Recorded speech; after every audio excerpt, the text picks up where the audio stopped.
We got two more things to talk about. Both of them Spurs related.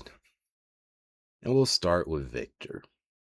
Because my Victor thoughts, both of these thoughts are not full of negativity. I would say the second point has a lot more negativity to it as I talk about De'Aaron. But I got positive things to say about Victor here. So we'll start with Victor. I am incredibly scared for the rest of the league next season. Victor clearly was not ready to win a championship yet. We saw that. But the things he needs to do to become that guy, I think became obvious as the Thunder series went on and became even more obvious as we watched them play the Knicks. But more importantly, not only were they obvious, they're things that I'm like almost certain he's going to fix. I don't want to oversimplify this, but I'm going to.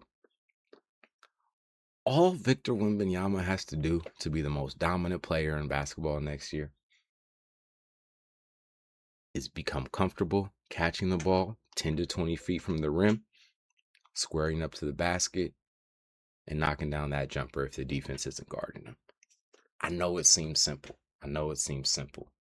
But that one thing, it could even be in one spot. It can just be at the elbow. It doesn't even need to be like the full arc of 10, 20 feet around the court. It can just be at the elbows. It could just be one of the elbows. If Victor Wembanyama can consistently be able to catch the ball 10 to 20 feet from the rim, is able to catch and quickly evaluate whether he has enough space to knock down the jumper, take it and knock it down, he's going to be unstoppable next year. Because everything builds from that moment, right? I've been talking to my brothers about LaMarcus Aldridge is the guy he should probably really talk to this summer. Heard somebody else mention on a podcast the other day, Kristaps. Kristaps had that part of his game where Kristaps Porzingis, he catches the ball 15 to 20 feet. If you're not out there, he's going to pull it. He's probably going to hit it. Victor Wembanyama is 7'5" and has great touch, great shooting touch. He is perfectly capable of becoming knocked down from 10 to 20 feet. And that opens up the world for Victor Wembanyama. It opens up the world. I'm not saying he shouldn't take threes anymore. I think they're still a valuable part to add to his game. I would like for them to mostly come off of pick and pop action or like spacing the floor as an off-ball player, maybe a couple of walking into him on the trail or on the break. Obviously want him to be a force at the rim, but it starts with 10 to 20 feet from the rim. 10 to 20 feet from the rim, catch it, square up. Defense can't contest it. And they might even be guarding you, but you're 7'5". Maybe they can't contest it. Even if they are guarding you, if the defense can't contest it, knock it down.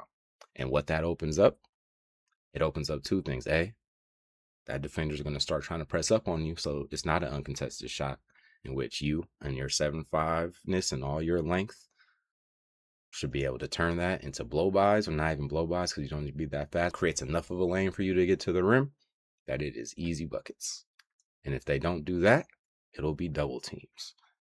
And I trust you as a passer, and I trust your teammates around you and the way they play off of you to turn those double teams into easy buckets.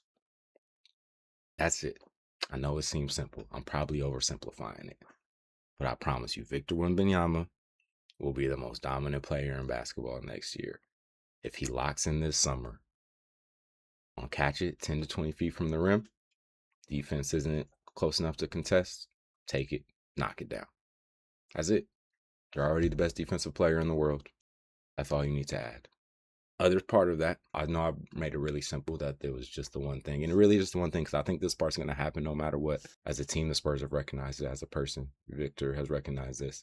His conditioning just needs to be better. That's not even a knock on where his conditioning was at. He missed a lot of time this year, coming off of the season where he missed a lot of time. The Spurs, understandably, took it pretty slow in building up his capacity to play. I don't think he played more than 30 minutes most games. I don't think he even averaged more than 30 minutes a game this year. All understandable. We all understood why they did it. I don't think they're able to get to the NBA Finals if they don't approach it that way.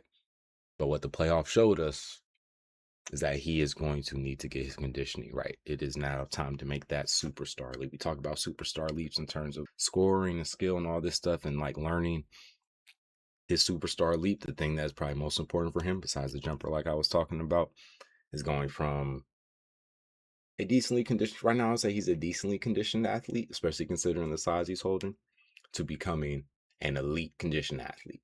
The thing that Steph does, the thing that LeBron does, the thing people sleep on, the thing that Jokic did. That's a big reason why Jokic went from being really fucking good to being an MVP year in and year out, is he got his conditioning right, just straight up. And that's the next step for Victor. He just needs to get his conditioning right. 10 to 20 feet, knock it down, get your conditioning right. The league is yours, my man. It is yours. Last point, set it up how Victor can be the most dominant force in the league. That doesn't equal a championship necessarily, but I think it will if they figure out this last part. De'Aaron, I almost feel bad reveling in this because I kind of called it. I was having conversation with folks like, we'll see. We'll see if he can be the thing they need. And to his credit, De'Aaron Fox was the thing the Spurs needed for the vast majority of this season. Really the entirety of the season, of the regular season. I would even argue in the Western Conference Finals, especially playing with injury. He was what they needed him to be. Stephon Castle was turning the ball over left and right. Dylan Harper was having his moments, but could also become turnover prone. De'Aaron Fox brought a sense of stability to this team despite not being fully healthy in that Western Conference Finals that helped them summit the OKC mountain. He's just not really necessary on this team no more, though. I'm just going to be honest. Let me take that back. He's not unnecessary for this team anymore because this team lacks depth. There's a way that they can have De'Aaron Fox be a sixth man along with Keldon Johnson, Carter Bryant, and maybe find a couple more pieces to round it out. That is a big step towards making sure Vic, Harper, and Castle have the support around them they need to make this successful. It's something that we can learn from this playoff run. They need more bodies that can impact, right? The bodies they had that can impact, I think all showed up. From Harper to Castle. Castle was up and down, but from Harper to Vassell to Julian. Vassell and Julian Champagny, I think they were everything you could have asked for in these playoffs. They're role players. They're never going to be the top of the top every game. Vassell was about as consistent as you can ask a guy to be, a supporting piece to be in these NBA playoffs. And just an amazing defender, man. He blocked so many shots, whether they're jump shots, fast break shots. Like, I haven't seen a guard this great defensively at blocking shots, or a wing type guard type player this good at blocking shots maybe since Wade. I might be holding a little water with that one, but it felt like that this playoff run. Champagne was a little more up and down, but again, talking about the fourth or fifth best player on your team, a guy that wasn't even starting until the last couple months of the season. And I think his highs were really high and his lows weren't so bad that they tanked the situation. So shout out to Vassell and Champagny. Dylan Harper is the starting point guard on this team. Dylan Harper is the future, if not right now, second best player on this team. Castle's really good. Fox is good. This will be Victor Wembanyama and Dylan Harper's team when they are holding up the trophy, if they ever hold up the trophy. And I wonder what that means for De'Aaron. First of all, before I get too much in on De'Aaron, let's just take a moment. Dylan Harper is so fucking good, man. Like, Dylan Harper is so freaking good, bro. The amount of times we just had to sit as watching with the fam and be like, what the heck? What the, like, he had so many takes to the rim that it didn't make, he was so good. There was nobody in this world, that could stop this dude at the rim besides OG Anunoby. Almost the entire playoffs. He's so good. I wish, as a coach, he would have taken less threes in these playoffs. I think there was a point it got to where it was just like, you're so good at the rim. You don't need to settle right now. You're just not a good enough shooter yet to settle right now. He had there were some moments too, I feel like pretty consistently in the OKC series. Bucket, bucket, bucket. All right, now I'm going to settle for a three. That was a little frustrating. I'm not even saying he needs to stop shooting them now. That was a playoff specific, we're trying to win a championship thing.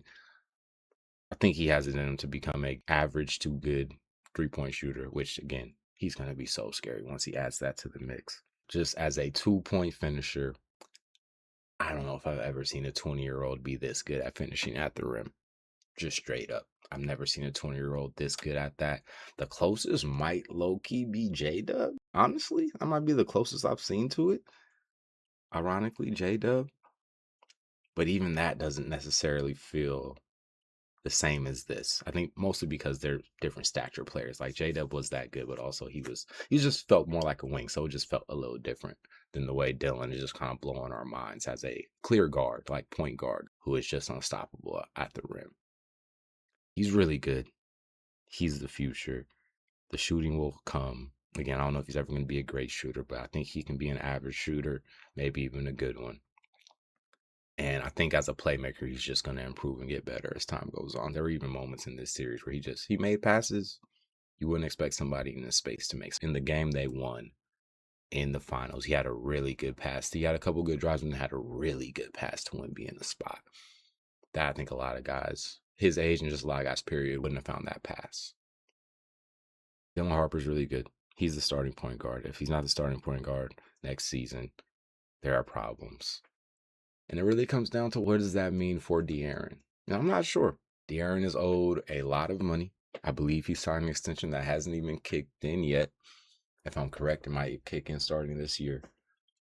He's owed a lot of money. He is never going to be worth the value of that contract. Not to say he can't be that good as a player, but we've seen it. He's not a starter on this team anymore. Maybe he is a starter. He's not a starter on the team that this is going to become over the course of the contract he's on. He's not a starter at the team's best. And that's a lot of money to pay someone who's not a starter. And to De'Aaron's credit, I don't know if he's okay with not being a starter. And I get that. He's a good player. He's an all-star level player. He might want to be a starter somewhere, which makes this offseason interesting. I feel like Zach Lowe has said a couple of times on podcast already that if somebody just came to the Spurs with decent value, not like getting the world for De'Aaron Fox, just decent value return, they might just pull the trigger because it benefit them to get off of this contract and allow their guards like Castle and Harper to grow into the roles that they've proven they're ready for. It's not even to knock the Spurs in the way they built it. I don't think they knew these dudes could be this good this fast. And that's the thing. They knew these dudes were really good, Harper and Castle. It's just crazy for them to both be this ready this soon, and for Harper to be this ready this soon. And it's a good problem to have. Your young guys, your 20-year-olds, your 21 and 22-year-olds, they're way more ready than any of us thought they could be. And as a result, the vet you brought in to help guide them may just be a little less necessary than you thought he was going to be. Not a bad problem to have, but it's going to be interesting to see how they navigate around that. Also, bro, what the heck was that layup, dude? Like, what was that? Why? Why do it? Why shoot the layup? Again, I almost get it in certain circumstances. It's a weird spot. You've seen players do it before. If you remember Minnesota, Denver, I think the first time they played, somebody on Denver did that same thing, just took a layup they didn't need to take, and it almost led to Minnesota stealing that series in Game 7. So it happens. People do it. It's a tough situation to like know exactly what you're supposed to do. I once had my uncle coach one of the AAU teams I played for. I was in that same situation. I held the ball. Like I just held the ball. I was confident I was going to make the free throws. I remember telling him that. He was mad at me for not shooting the layup. So again, I understand it's a weird situation. It's a hard decision to make in the moment. The only reason I get really mad at De'Aaron in that moment is because OG wasn't one playing defense. And I don't care if it was a situation where you were supposed to shoot the ball there. OG is that good on defense, and specifically had been locking De'Aaron up for like 5 minutes straight at that point. And the audacity to challenge him at the rim. Again, he was locking him up on the perimeter. The thing that you're faster, you're more dynamic movement-wise, and he was still locking you up on the perimeter. At the rim, you didn't have any business taking that shot, man. Just straight up. You didn't have any business taking that shot over OG. Shout out to OG, too. OG had an amazing series as well. Take that back. OG had some really great moments in that series, like Towns the last couple games, or the last game. Kind of fell off a little bit. Foul trouble again, a part of that. But yeah, De'Aaron, don't take that shot, man. And suddenly ground is breaking, a sound abound by the faking, profound and crown for the making, and shaking like earth is quaking, rebirthing, astounded aching. I worked around more than making, and now it's just yours for the taking.